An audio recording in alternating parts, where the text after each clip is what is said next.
What is up? Gear Squad, Chaingear here, bringing you another video.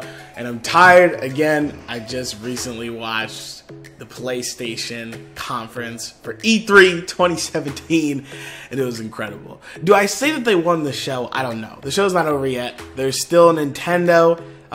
There's still a little bit more footage to come, and we'll be discussing E3 for probably the next couple weeks, to be honest. But I'm going to go ahead and run down a couple of the things that they talked about. They showed a ton of games. They barely spoke at all. Sean Layden, the president, I believe, of PlayStation, came out and spoke like, I don't know, 3 times maybe. No one else spoke, and that was basically it. They just showed a ton of games. So let's just kind of jump right into it. One of the things I want to mention is they had a pre-show to the PlayStation press conference, and they showed a couple things that I want to talk about. One is something called PlayLink, and PlayLink is basically the idea that you can play games on your PlayStation 4, and there's interactivity with your phone.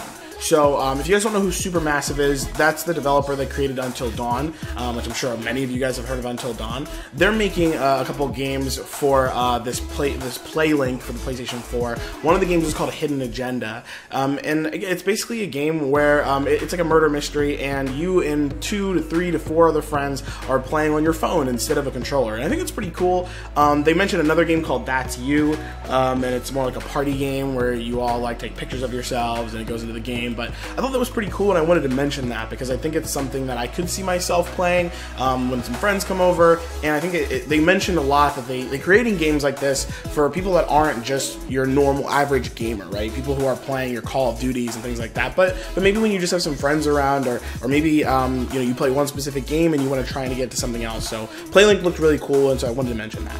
Another thing that they mentioned not during the conference was Matterfall.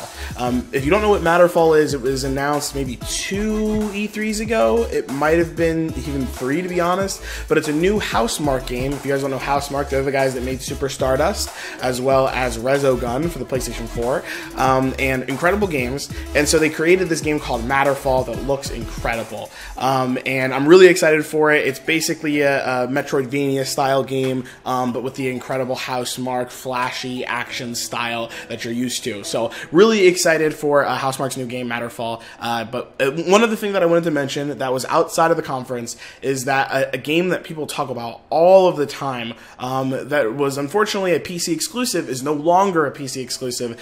And I've literally been told to play this game so many times by so many people. I actually bought the game for my PC, never played it, and I'll probably be buying it on the PlayStation because, you know, I gotta get them trophies.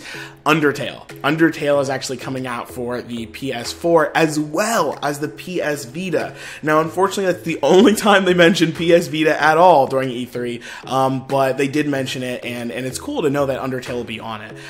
It's probably a game that I will play on my Vita, to be completely honest with you. Probably not a game that I'll be playing on my huge screen. I'd probably rather just play it on my little Vita. But okay, now let's jump right into the actual conference, not the pre-show.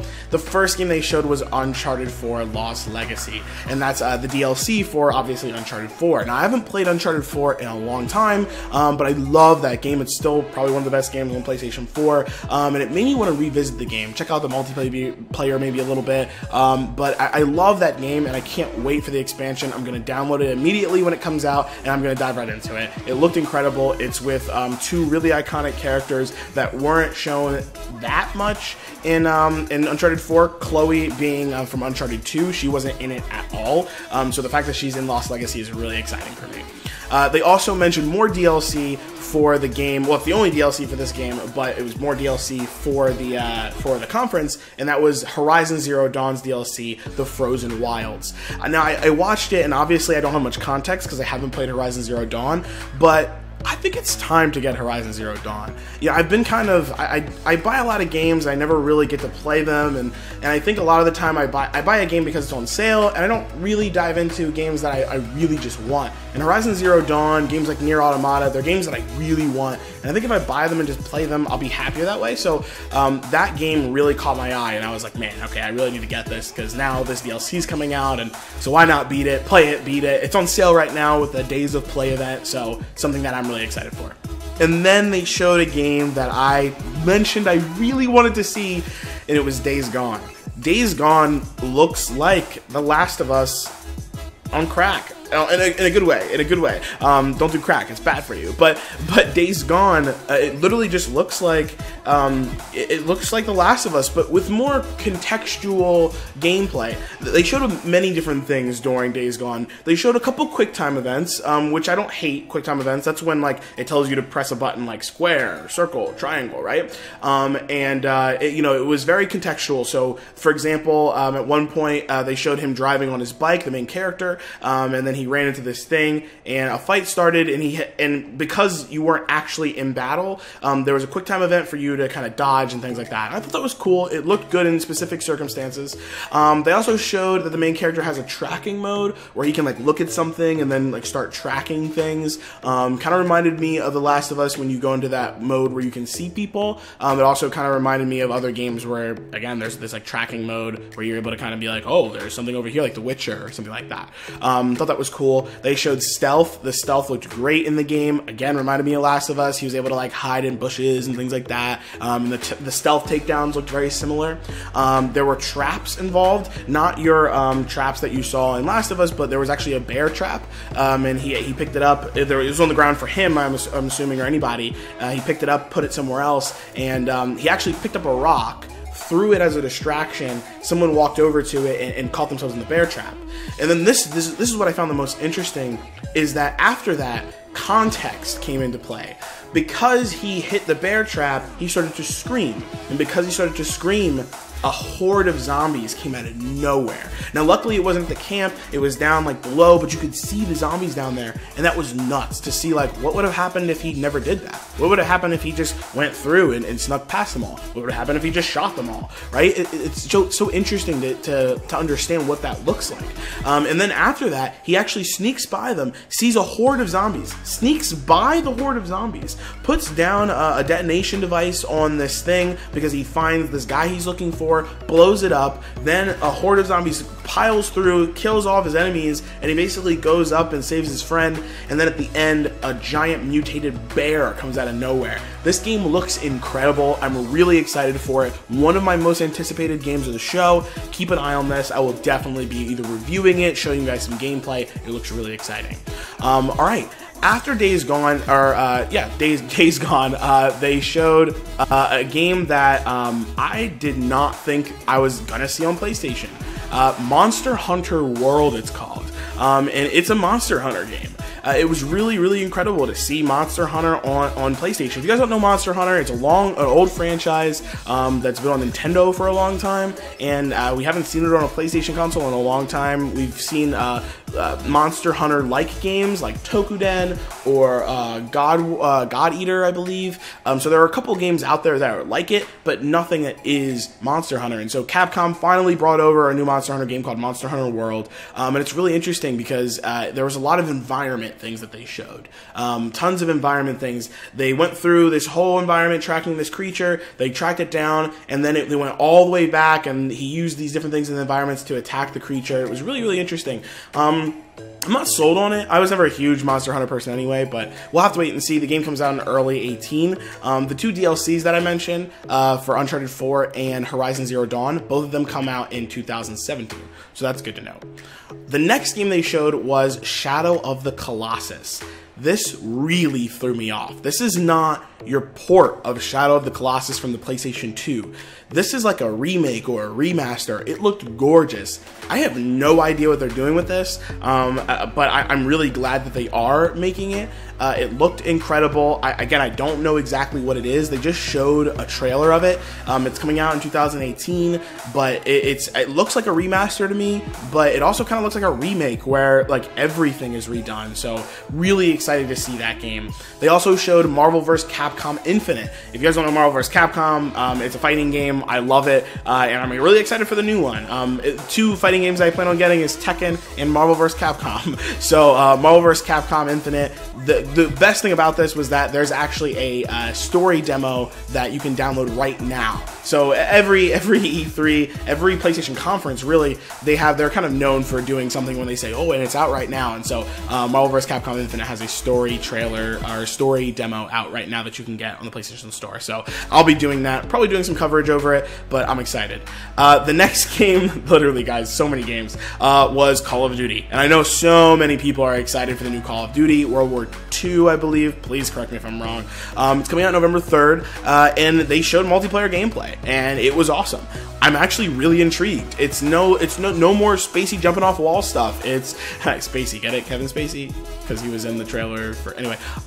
Yeah, it looked great. I don't know if I'm gonna buy it, but I bought the last, well, not the last one. I bought Black Ops 3, and so I don't know. I feel like I might get this game. It depends if there's co-op, and if there is a co-op mode that isn't just zombies, then I will probably get it and play it with some friends, because I really do like Call of Duty when they do things new and they try things different, and it's not the same rehash. So going back to their roots and reestablishing, I'm really excited for that. So it looked great, and you'll probably see me play it. So these next couple games, I'm not going to go through all of them, but was all about VR. And it was really interesting to see them double down on VR. I wasn't really necessarily expecting them to do this, but they really did. They showed more than, I think, 10 games that were VR. The first one was probably the best one for them to open with, Skyrim. The Elder Scrolls V, Skyrim, virtual reality. This is huge. Honestly, this may be the thing that gets me to buy PlayStation VR. Like, this really changed everything for me. I'm assuming that Fallout 4 now for VR is also going to be on PlayStation, but we'll have to wait and see. But this literally was just like, well, this is it, guys. Like, why would I not buy this now? Skyrim is one of those games that it's made for VR, you know? So I'm really excited to see what people think about it. I'm not going to buy one just because they announced the game, but Skyrim VR really did look great. It's just Skyrim in virtual reality, so can't wait to see how that actually plays and see what people say about it. They also mentioned 2 new games from Supermassive. One was called The Inpatient, which looked like a horror game, and the other one was called Bravo Team. Bravo Team seemed more like your Call of Duty, but in virtual reality. So that was really interesting to see. They also showed, unfortunately, Final Fantasy 15's VR, which was literally just a fishing game. But you know, that might be fun. Who knows? I don't want to knock it. And actually, outside of the conference, once again, they mentioned Super Hot VR is coming to PlayStation VR, as well as a game called Sparc and a game called Moss, which is a third-person action VR game. So lots of VR. Really excited for that, and we'll be having a discussion about VR soon. Okay, then they jumped off of VR and they jumped on to PlayStation Pro. So I'm assuming that all of the titles that they mentioned afterwards are going to be optimized for PlayStation Pro. Really exciting. They mentioned God of War. Yes, my second most anticipated, not in any order. Days Gone looked incredible. God of War looked incredible. Guys, visceral combat, incredible looking combat, beautiful storytelling. I mean, just these clips of Kratos talking, or whatever his name's gonna be, but I'm assuming Kratos talking to his son, and just the world building around it was just so rich. Everything they showed was in-engine. It was gorgeous. They showed tons of gameplay. I'm ready for this game, and I'm ready for it now. Also, the most interesting thing is they acknowledged the fact that he's not from the Norse mythology. They actually showed a vase with Kratos on it with his 2 giant swords. So I'm really excited to see what the story means, how it plays in. Also, I have God of War 3 remastered. I am going to play that game because I need to kind of get ready for this. There's so many games that I'm now ready to play because of E3, and God of War really got me ready. Early 18, by the way. Early 2018. Really pumped. I've got some time to beat God of War 3, so it looked incredible. The next game they showed was Detroit Become Human. Also another game that I'm extremely excited for. You know, I was a little concerned about this game because it's by the same developers, Quantic Dream, the guys that made Heavy Rain, but also Beyond Two Souls. Heavy Rain was one of my favorite games on the PlayStation 3. Beyond Two Souls did not get great reviews, so I didn't even touch it. And so I was concerned about what their next property was going to be, and Detroit Become Human looks incredible. Tons of decisions, third person like moving around just like Heavy Rain, and it has multiple characters, but watching the stories unfold looked really great, and the more that they do these kinds of games, the better they're going to get, just like you know, those the Telltale games, right? So I'm really excited. This game looked incredible. Definitely another one of my most anticipated. And then they showed some more Destiny 2. Not a ton, but they showed a little bit of story. They showed the evil guy. He looked incredible. His voice was incredible. I'm so excited to lose all of my light and then gain it all back again. They also mentioned that PlayStation was going going to be the best place to play. So they have an exclusive strike for PlayStation, an exclusive exotic, an exclusive ship, and exclusive PvP maps. And I'm sure that will go along with all of the DLC that will come out for Destiny 2. But super excited for that game. Then they decided to close the show, and Sean Layden came out, and he was like, thanks so much, guys, so many games, it felt like it went so fast. And then he showed the last game, and I thought it might be The Last of Us, and then I thought it might be, you know, Sucker Punch's new title. I've mentioned this before, Sucker Punch, where's the game at? And nope, it was Spider-Man. And yes, they should have closed with it because it was incredible. This is Insomniac working with PlayStation once again, creating this awesome Spider-Man game. It literally was the best Spider game I've ever seen. They just showed a ton of gameplay. It felt so authentic to the Spider-Man universe. They showed Fisk. If you don't know who Fisk is, I would watch Daredevil. He's in Daredevil. And they just showed awesome, really awesome gameplay. I don't even really know what to say to you. I mean, Spidey was swinging around places. He was like, he didn't kill anybody. He was a pacifist at every not pacifist, but he didn't kill anyone. You know, sometimes in Batman, like he like punches people really hard, like throws them off buildings, and you're like, I'm pretty sure you just killed him. No, this game, he literally everything he did, one time he threw someone off a building, swung a web, and brought him back. It was just incredible. The gameplay all looked so smooth. I cannot wait for this game, guys. Another one of my most anticipated games of the show. So I'll be doing so much more coverage over this stuff. Some games that they mentioned that weren't part of the conference at all, not even the pre-show, was Dissidia. If you guys don't know what that is, it's a new, it's an older game for Final Fantasy, and it's a fighting game where they bring all the Final Fantasy characters together, and there's a brand new one coming out for PlayStation 4. That's really exciting. Fortnite, which is a game that was thought to be exclusive, possibly for PC, coming out for Xbox One and for PlayStation, as well as a new trailer for KH3. Yes, Kingdom Hearts 3. And we're going to actually get another trailer in not too long. We're going to get another trailer, I believe, in July. So very, very exciting. Outside of all of that, guys, they really hyped in the pre-show PlayStation Experience, which is in December. And I think that's where they're going to show things like Sucker Punch's new game. I think that's where they're going to show things like, you know, what the rest of the company's working on, and more, hopefully, more things about the Vita. But I'm really excited. I've got a couple months till Gamescom, and I've got a couple months, actually, Gamescom I think is in July. It might be in August. But, you know, there's a couple, I think the Tokyo Game Show and Gamescom both come right after E3, so it's going to be crazy. But then PlayStation Experience is in December, and so take it easy. That's what I'm going to try and do my best. Play some games, have some fun, but we're going to be talking about PlayStation, or not PlayStation, we're going to be talking about E3 and all of the coverage. There's still one more press conference, and that's Nintendo. But after that, we're going to be talking about some of my most anticipated games, doing some hype trains. Can't wait to hear what you guys think. Like this video if you like it, dislike it if you dislike it, and I will see you guys in the next one. Thanks so much, guys.